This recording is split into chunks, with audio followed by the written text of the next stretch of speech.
Lucy, I suppose the first thing which may well surprise a lot of people is that Dublin actually hasn't been doing as well as it might, perhaps, relative to some other city destinations in Europe anyway. For instance, we're not quite back where we were in those heady days of 2007. As they might say at school, explain. Well, Eamon, I think that we haven't had absolute crystal clarity about why Dublin is special. And if we haven't that clarity ourselves, then we're not communicating that to potential visitors. And I think that's a weakness. And we learnt that when we studied 13 or 14 competitor cities. We found that they were crystal clear and that they invested in the equity in their brand. They invested in telling the world why you have to come to Copenhagen, you have to come to Amsterdam. No ambiguity. No ambiguity and a shared conviction about why it's a great city to visit. Yeah, sure. And of course a key recommendation of the report is developing a new destination brand for Dublin.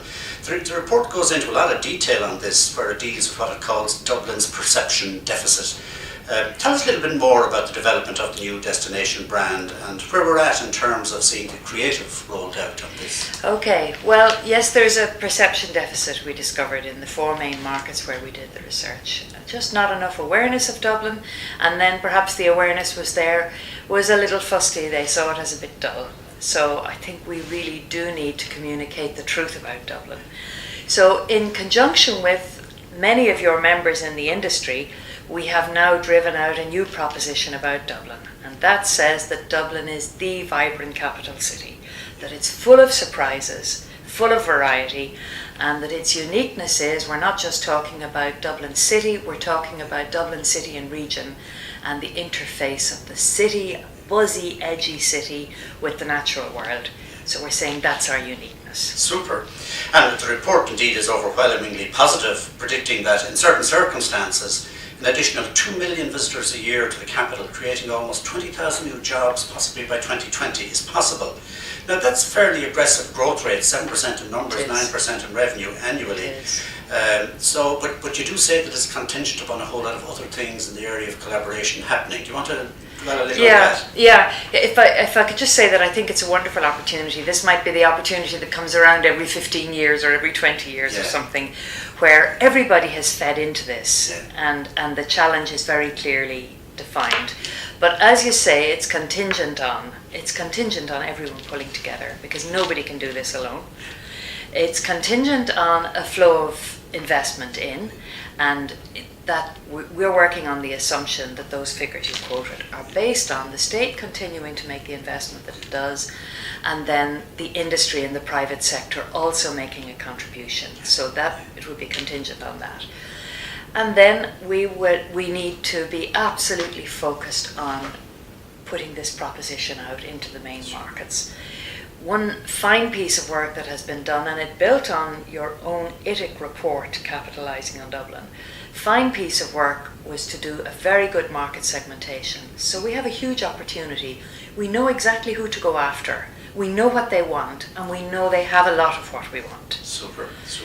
Now the report, it identifies 4 main sectors which offer potential for significant growth. That's leisure visitors, conference and incentive visitors, cruise visitors and event visitors. I suppose the cruise businesses of particular attraction to yourself as chairman of Dublin Port. Tell us a little bit about the potential you see in that area. Well, cruise is very interesting. I mean, for hoteliers, cruise has nothing to offer, but on the retail side and on the experience side, cruise is huge.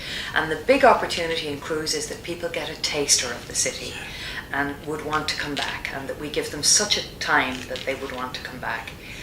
But the other, the 2 leisure sectors, the 2 target sectors at the moment, the young energizers, the 20-somethings and the culturally curious who are a little older and maybe want a slightly different pace. But there's huge potential in those 2 sectors, and we understand their motivation very well. And of course the conference and incentive business is currently doing terribly well with lots of potential. It's a great credit to the industry how well that's doing. Great credit, the huge conferences that are being attracted to Dublin. Well, that all sounds very promising. So what are the next steps to be taken, and what sort of timelines do you see as needing to be met in order to deliver this exciting future? One of the things that we decided that we had to be very specific about was we wanted to leave a blueprint for what we see as the Grow Dublin Alliance, the Grow Dublin Tourism Alliance. So the establishment of that alliance is in the hands of Fáilte Ireland, and that will involve all of the key stakeholders at a steering group, and then with a brand and experience executive heading it up, and then with groups dealing with the four sectors and dealing with the big challenges. So we need to get that going. We need to start the creative work to make that brand proposition a reality. It would be very good for the industry to be having a dialogue about how it wants to make a financial investment in this, because one of the principles that we're putting forward, that all of us as a result of the work are putting forward, is that those who benefit from the investment contribute to the investment. So this is a very good time for the industry to be beginning to look at how it would like to make that contribution. Though it doesn't quantify the level of investment, is that possible, or is it even possible to make a stab at that? Well, I think that that may end up being project-based, that it may be possible for people to invest where they see the payoff for their own area of interest. So I think that has to be worked out. That has not been worked out in detail. I think there's a great deal of detail in the Destination Dublin report, so there really is a blueprint there for the Grow Dublin Tourism Alliance when it's established. Well, thank you for that, Lucy, and thank you for chairing that group. It certainly has moved on the tourism development scene in Dublin substantially. I suppose really from an industry point of view, what we have to get across now is that okay, times are good in Dublin now. This isn't about good times. This is about pushing to see how good could it really be. Absolutely, and we need it to be better than it is. Absolutely. You know, there's no reason why we shouldn't have the same growth levels as Amsterdam, Copenhagen. None at all. When we're focused, you know. Okay. Great. Thank you, Lucy. Thank you very much.